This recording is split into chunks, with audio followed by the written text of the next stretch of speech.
Thank you to the Groton Public Library, a library I use and really love dearly. One thing I just wanted to mention before we get started, it's important to realize that homeless families experiencing homelessness, are a different population from the people we often think of as homeless, the chronically homeless individuals who we see on the streets every day. Homeless families generally prefer not to be seen, try to keep out of the line of vision because, of course, if the authorities see that they're raising their kids in a car or in a shelter, they may have trouble and may lose their children. So it's a different population, homeless families, with a different set of needs than individuals. I'm going to read the introduction to my book. It's called The Family Room. A place to sleep. For most of us, it is a given in our lives, along with a roof over our heads and our own front door to close.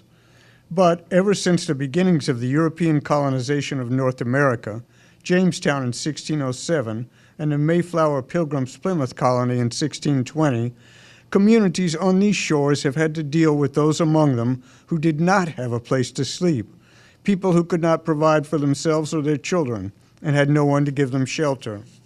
Despite the fact that the New World offered any able-bodied person an abundance of game, seafood, and fertile soil, life was not easy. Disease, war, and accident were constantly thinning the ranks of the colonists, leaving their families to fend for themselves. A woman could be widowed in the blink of an eye, the loosing of an arrow, or the bite of a mosquito. Widows and children who had depended on a man's hard work could suddenly be left with no support. Women bled to death during childbirth or were cut down by fevers, leaving a man behind to raise the children. For one reason or another, some people have always found themselves trying to maintain families in the most precarious of conditions. From the Plymouth colony until today, public officials have generally, if reluctantly, accepted the idea that they were responsible for the care of the extremely poor among them. Local governments, to some degree, have always accepted an obligation to care for the poor, particularly indigent families with children. In the winter of 2002, I was staying at a Dearborn, Michigan motel, researching a completely different topic, when I began to wonder how that obligation was currently being met. Each morning, I would rise in my room and go down the hallway to the lobby for free donuts and coffee. Each morning, 4 small, neatly dressed and groomed kids, 2 boys, 2 girls, were standing by the front door waiting for a school bus, peering out, packs on their backs. One morning, curiosity moved me to ask the desk clerk who they were. "Homeless," he answered. "The county sent them." "Their families must have had an unusually nasty run of bad luck," I ventured. "No," he said. "The local shelter for homeless families was full, and the motel on the outer reaches of Michigan Avenue was always home to some of the overflow population. Rooms paid for at $60 a night by Wayne County. 1 room to a family." Then he added, "But don't worry, we don't let the kids have any donuts in the morning. Those are only for our paying guests."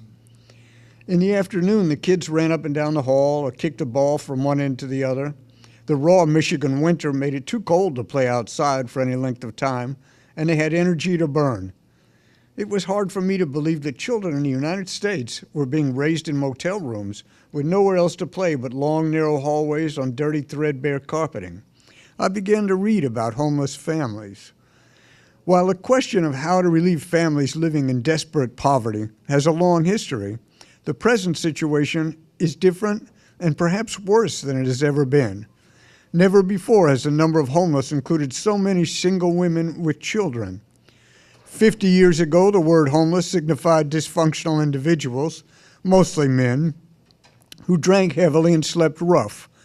Now it is more likely to mean a young single mother with small children and a minimum wage job.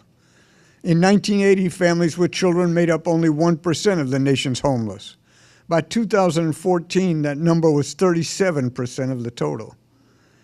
Naively, I was shocked to learn that over the course of 2002, more than 1 million children were homeless in the richest nation in the world.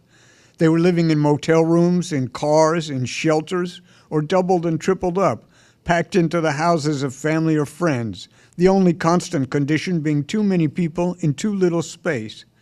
An estimated 1 in every 10 of these homeless children lived in a motel, and their families usually included a single parent who could not get enough rent and deposit together at the same time for an apartment, but who was able to scrape by week to week paying for a room. Many of these single parents held minimum wage jobs. A whole family would live in that room, brothers, sisters, and usually just a mother, though occasionally a man was around too. Furnishings included a microwave, 2 double beds, a bureau, and a big motel television. Over the years that have passed since I was in Dearborn, the number of homeless families in the United States has skyrocketed.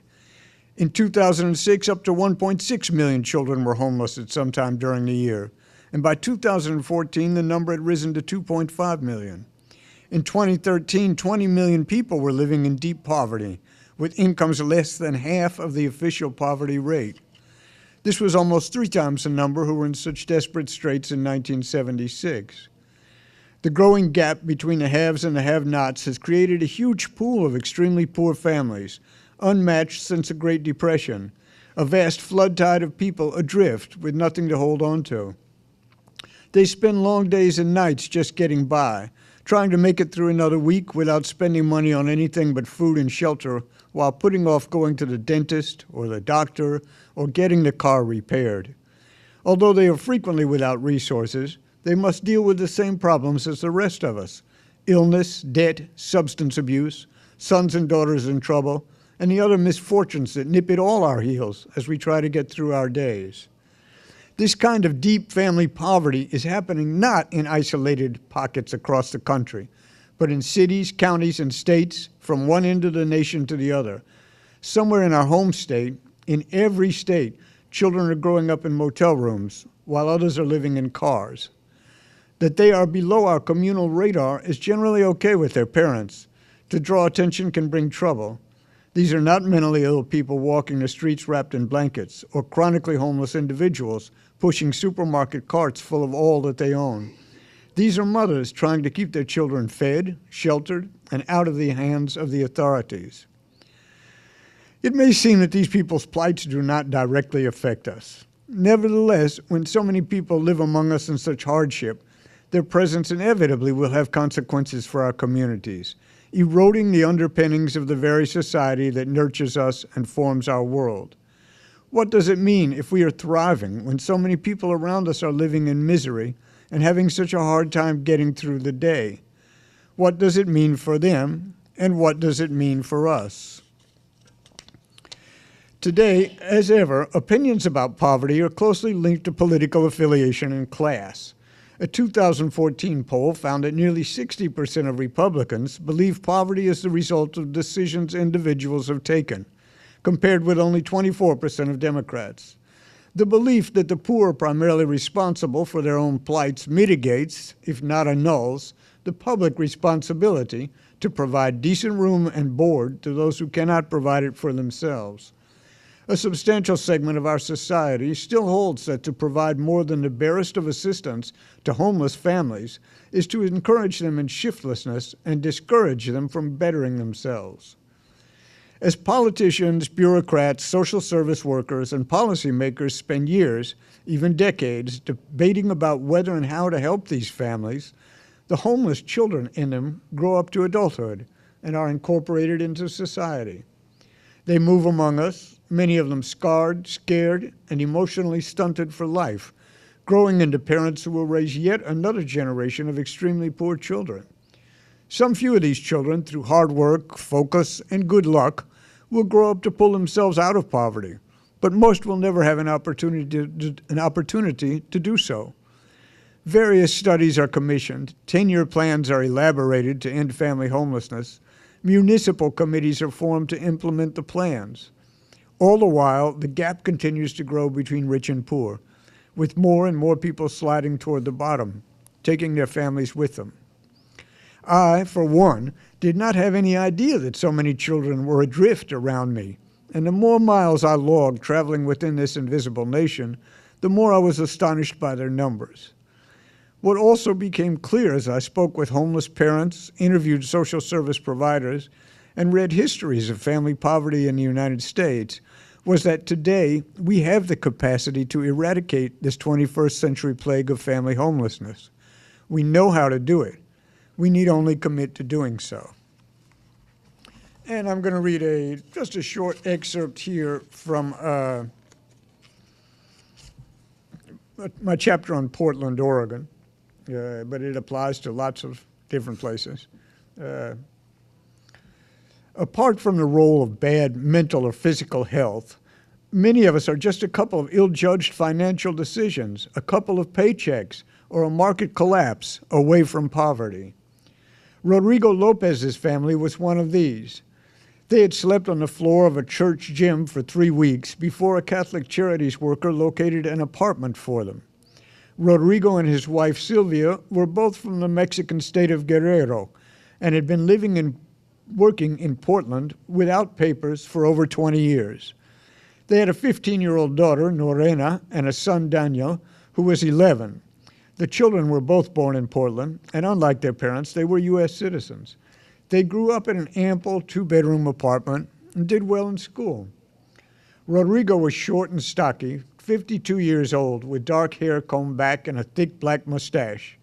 He had a business buying junker cars from people, which he would then sell for scrap. His wife was a cook at a local Mexican restaurant. They were doing fine, making the rent on the apartment each month with no problem, he told me in Spanish. But they wanted more. They wanted to open their own business together. They saved their money and rented a food truck along with a space to park it. Portland was one of the first cities in the country where the popularity of food trucks took off, and it is now a solidly rooted culinary tradition. With Sylvia cooking and Rodrigo managing, they didn't see how they could fail. But they spent all of their savings starting the business, not even keeping enough in reserve to buy an awning for people to stand under while waiting for their orders on rainy days, of which there were many. The family put everything they had into getting the business off the ground, but after a year they ran out of money. They could pay neither the rent on the truck nor the rent on their apartment. They had no income, nor any place to live. We never imagined that we'd fall into this kind of situation, Rodrigo told me. It's very easy to become homeless. All of a sudden you have more bills than income, and you can fall into it. It can happen to anyone. The family spent part of August 2004 reduced to living in their car beside a city park. It was a big car, one that Rodrigo had salvaged, a 1979 Chevrolet Impala. But even so, it did not have enough room for his family to stretch out while they slept. When I interviewed him in November 2014, he was back at work buying junkers and his wife was cooking for a nearby restaurant. It was cold and snowing on the day I visited the apartment that Catholic Charities had found for the family. His wife had already walked to work, but Portland schools were canceled and the children were home. The wind was blowing hard across the frozen sidewalk in front of the apartment, and it was the kind of day that would make a person particularly grateful for a roof and heat. Rodrigo and the kids sat me down on a brand new sofa in the living room. The family's stint of homelessness was still fresh in Rodrigo's mind. What I needed to do was put myself by a freeway exit with a sign asking for help because of my children, but I didn't have the courage to do it. I needed help, but I was ashamed.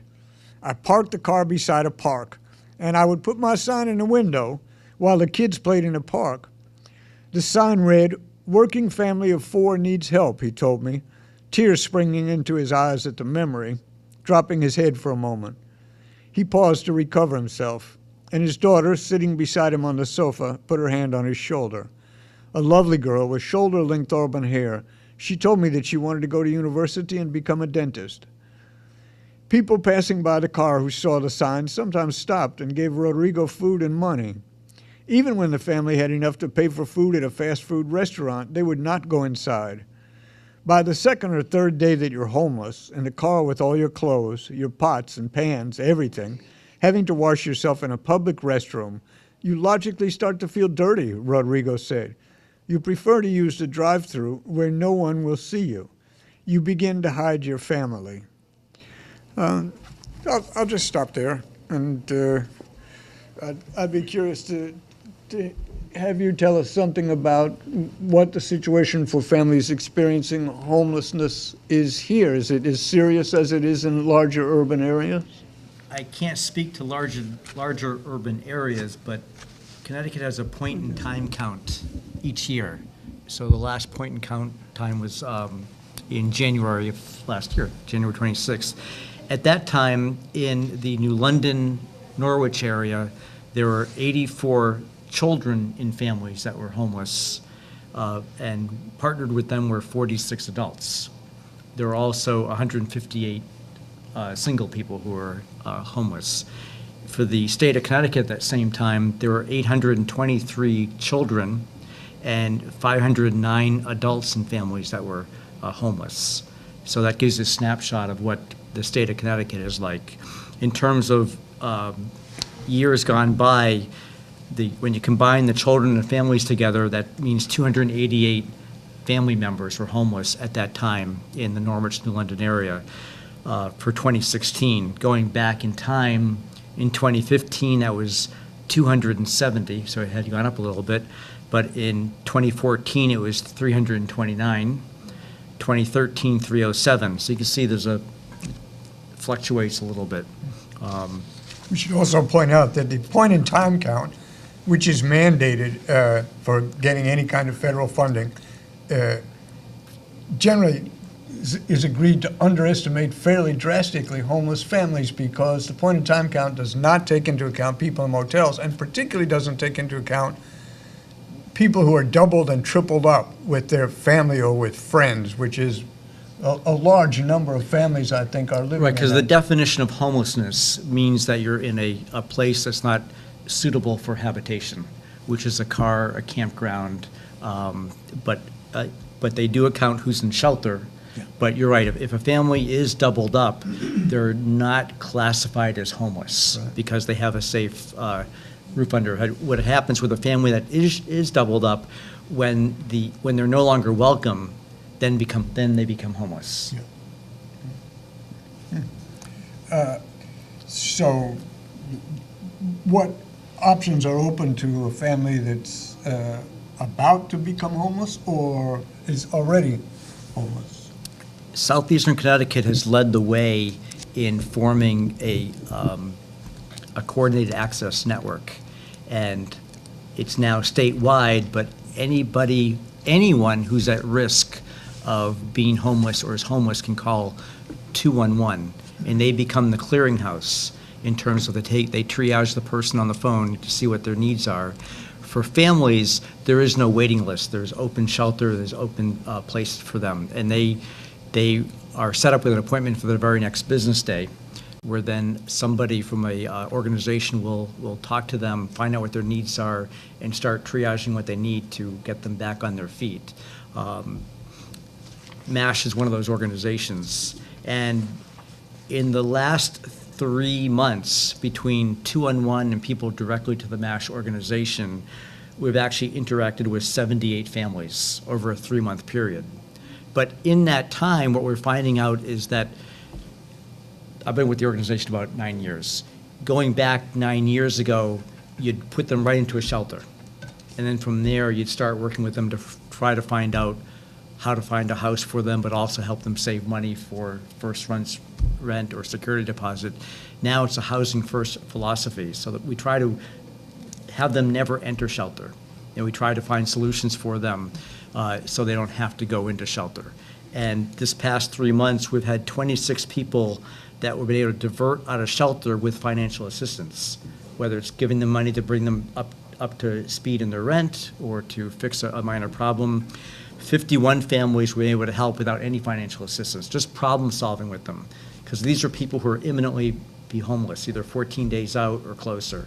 And often you can find solutions, find family members that can help them, but problem solve what happens. Because what you mentioned in the book there, these are families that live among us. And really they're one paycheck away from being homeless, one repair bill from being homeless, or a sick child. Because if you're working minimum wage or part-time and you have to take time off to be with your child, that's lost pay. And you're right on the razor's edge. So it doesn't take much to get behind in your rent and then be in that process of close to being evicted. Yeah, that's right. Where does your funding come from? Our funding comes from many sources. We're fortunate enough that we have a good community that supports us with personal donations. We have corporate donations through grants, and then there's also some public money from the state. And that combined is what we use for our funding. Thank you all very, very much for coming. Thank you.